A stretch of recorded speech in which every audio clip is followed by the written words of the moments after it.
Today I am filming a video on things you'll understand if you have PANDAS or PANS.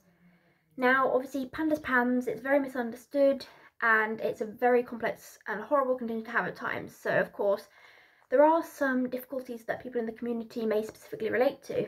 So I'm going to go through these now. First one is when you see someone say they have a sore throat, you try to avoid them like the plague. Now, this is before I even knew for sure that I had PANDAS PANS. I remember when I was 15 in class, someone had a sore throat. I was desperately just trying to avoid them. Because even though at 15 I wasn't like sure I had PANDAS, I knew there was a chance. So I would still just try and avoid anyone who had a sore throat just in case. And then there's a thing like if you have a sore throat yourself, you're just thinking, I really hope this isn't strep. Of course, that's if you have PANDAS. If you have PANS, then it's pretty much any illness really that can cause anxiety and stuff. So I feel like it can be quite anxiety provoking, but if you have PANDAS, it's like every time you get a sore throat, please don't be strep. Thankfully most of the time it isn't, because you know other things can cause sore throats as well, and it usually isn't strep, thankfully. The next thing is that sometimes the more you do in a day, the worse your symptoms are later on. I don't know if anybody else relates to this that much, but I've heard a couple of others in the community say it. But I know for me, if I work hard in a day, if I do more, then in the evening I'm going to be worse. This was incredibly, it was even more prominent in the beginning of my flare. My symptoms were worse, but the more I did in a day, the worse my symptoms would be later on. It's like my brain just gets overloaded and can't function anymore. The next thing is when most people develop a symptom of something, they become quite worried and they're like, oh no, what's this? What's this? I found that with my PANDAS, eventually you get to a point where you'll develop a new symptom, like a neurological symptom or something, and you won't be fussed anymore because you're so used to it by this point.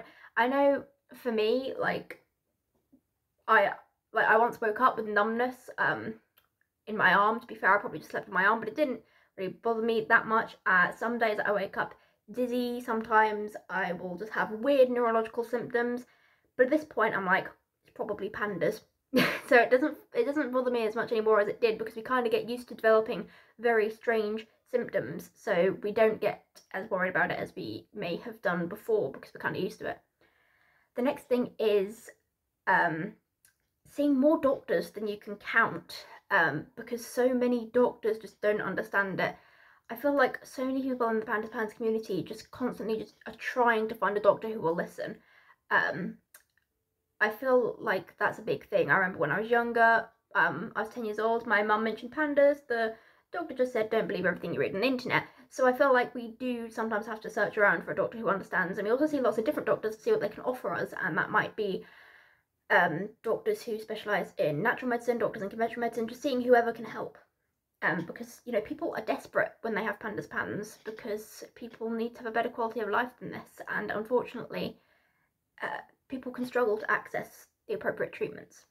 The next thing is frustration at therapies and treatments not working, because for some with PANDAS PANS, some of us do respond to medication like antidepressants and antipsychotics. Thankfully I do respond, but some people don't. And this can be incredibly frustrating, especially if you don't know yet that you have PANDAS or PANS, because you feel kind of helpless, like why is the medication not working? How do I get out of this then? And the therapies as well. For example, OCD usually responds very well to CBT and ERP. CBT is cognitive behavioural therapy and ERP is exposure response prevention. But for someone with PANDAS PANS, sometimes the OCD can be so complex or severe that CBT, ERP can be too distressing, or it can be that other symptoms like brain fog, cognitive decline, etc. make it difficult to even participate in the therapy. So, you know, you can get really frustrated why nothing's working. Then when you find out you have PANDAS PANS, I guess you see like that's why it wasn't working, but that can be very, very frustrating for some people. The next thing is that people, before knowing you have PANDAS PANS, people may have described it as alphabet soup syndrome or symptoms under the umbrella. At least that's how it was described for me. I don't know if it's the same for everyone else, but you get the idea. You have symptoms from a bunch of different neurological and psychiatric conditions, and people don't really know what it is. It's kind of everything clumped. Like people might have symptoms of opposition defiance, symptoms of Tourette, symptoms of OCD, ADHD-like symptoms, autistic traits, sensory issues, you know, loss of coordination, like basically just a bunch of different symptoms that kind of merge together and people don't really know what it is until you realise it's PANDAS. But yes. The next thing is feeling deeply understood when you talk to others in the community. I think that this is a brilliant thing because although we may feel very misunderstood and isolated because we have such a misunderstood condition, when you eventually talk to someone else in the community, maybe online or something, it's a brilliant feeling because you finally feel understood and like you can relate to someone and that what you are experiencing, you know, you're not the only one. The next thing is missing out on things like school or socialising. This can be a big issue for some people with PANDAS because school attendance can be difficult when you have such extreme tics, such extreme anxiety, such extreme OCD, etc, etc. I know in my experience, you know, I find it difficult to attend college due to my severe tics. I also, even when I was in secondary school, found it difficult to attend school, so it can be very, very difficult for some people. And also socialising as well. Some people, their anxiety might be so severe that they can't go out and socialise. Some people might really struggle to even get out of bed if they have depressive symptoms or very severe OCD symptoms. It can be very, very difficult for people. So you kind of miss out on these things that other people take for granted all the time. Being unable to be concerned with what most people are usually concerned about. Now, what I mean by this is, you know, maybe most teenagers would be concerned with what they're wearing or a relationship or whatever, I don't know. But someone with PANDAS might pretty much just be focused on getting through the day because people have to endure the severe OCD symptoms and, you know, the unexpected nature of symptoms as well. Like sometimes with PANDAS, the symptoms I've found can be kind of episodic and cyclical. So I know for me, I don't know if anybody else has this, but I'll have an episode of ADHD-like symptoms, then an episode of depressive symptoms, then an episode of loss of coordination, then an episode of tics, etc, etc, etc, and it cycles like that. So it can be very unpredictable, you can't really plan ahead, so you can't really be concerned with what everyone else is concerned about because you're pretty much just focused on functioning and survival sometimes. Obviously, especially if you're in severe flare, thankfully I'm in a lot better place now, but for some people they are still in that state, unfortunately, and it can last a while depending on how long the flare is and how severe the symptoms are. The next thing is desperately missing your old self, desperately missing the version of you that's happy, the version of you that can function, the version of you that enjoys school, college, university, etc. The version of you who has your personality. Because with PANDAS, your personality can actually sometimes seem to change. You become irritable, defiant, angry, when usually you may be a very loving and caring person. And you may blame yourself for this change, but it really isn't you. But I think that this is a really difficult thing for people, missing your old self. I know that when I was in like the worst of my flare, I was like looking at a picture of myself and like crying because I was like, I want my old self back. It can be horrible because you literally do lose yourself. You feel very helpless. You're not confident anymore when you're in a PANDAS leg. You're just so anxious all the time. So you really do miss your old self. Thankfully, I would say I'm back now because I'm feeling a lot better. But when you're in a flare, it feels like you don't know how you're going to get yourself back. But I can promise that with the right treatment and support, you can come back. The next thing is, if you have OCD, PANDAS triggers OCD quite a lot of the time, you may be used to getting everywhere late. What I mean by this is the rituals can take hours in the morning, so you may be late to school, college, university, etc, etc. This can cause many issues if people don't understand what OCD is and don't understand why your condition makes you be late so much. But for me, I know when I was in primary school, I used to be late so much because my morning rituals, I would take like 40 minutes on the toilet, I would struggle to dress myself. Everything would just take hours. So I was often late, and that may also be something that you relate to if you have PANDAS, because it can make doing very simple tasks very difficult and very tedious. Wishing more than anything that it would stop. I think this is a big thing for people with PANDAS because of course you're going to want it to stop. Nobody wants to have intrusive thoughts every few seconds. Nobody wants to have tics that cause pain and distress, urges that cause distress and discomfort. Nobody wants to have anxiety so severe that you can hardly leave the house. Nobody wants to have depression where you hate yourself for no reason, etc, etc. So of course people would do anything to make it go away, and people just wish for that. There's kids who may beg to their parents to make it stop, or, you know, they may cry and be desperate to be free from this. So I feel like that's something people might relate to, but it is heartbreaking that people have to go through that so much. The next thing is not knowing it was possible to be so afraid. What I mean by this is that the OCD in PANDAS PANS and the anxiety in PANDAS PANS kind of goes beyond what you think is possible in terms of anxiety and being afraid. You literally burn up with fear and you never experience anything like it. I feel like that's something that people with PANDAS PANS may relate to because it's just intense, and other people who don't have the condition may not understand that. The next thing is getting really annoyed when doctors say something like it's controversial, it's not real, because of course we know that's false, but you know, when doctors were in medical school, they probably didn't really learn about PANDAS PANS because it's not a new condition, but it's newly kind of discovered. I believe 1998 was when Dr. Susan Swedo discovered PANDAS, and PANS was even more recent. So it's understandable that doctors don't know about it, but it is a problem that they don't research it themselves and learn more about it. But of course, many don't think to. But it can be a major issue when doctors say they don't believe in it, because it is ridiculous, but it prevents people from getting the treatment that they need. And this can have, you know, disastrous consequences, because people are then not given the correct diagnosis and expected to live their whole life like this, which is a living hell, and not given the correct treatment, which is vital. But, you know, you get so frustrated when you hear a doctor say that they don't believe in it, because you know how utterly ridiculous it is and how it's obviously a real thing, and it's recognised because it's in both the International Classification of Diseases 10 and 11. But it is very frustrating. Intrusive thoughts every few seconds. The intrusive thoughts in PANDAS PANS can be very frequent and emotionally charged, and of course this is very distressing, but it's why the OCD in PANDAS PANS can be so severe. People may have intrusive thoughts every few seconds to the point where they can't even focus on things, and added with that, the compulsions, especially mental compulsions, make it even more difficult to focus, and people live in a constant state of anxiety watching their thoughts.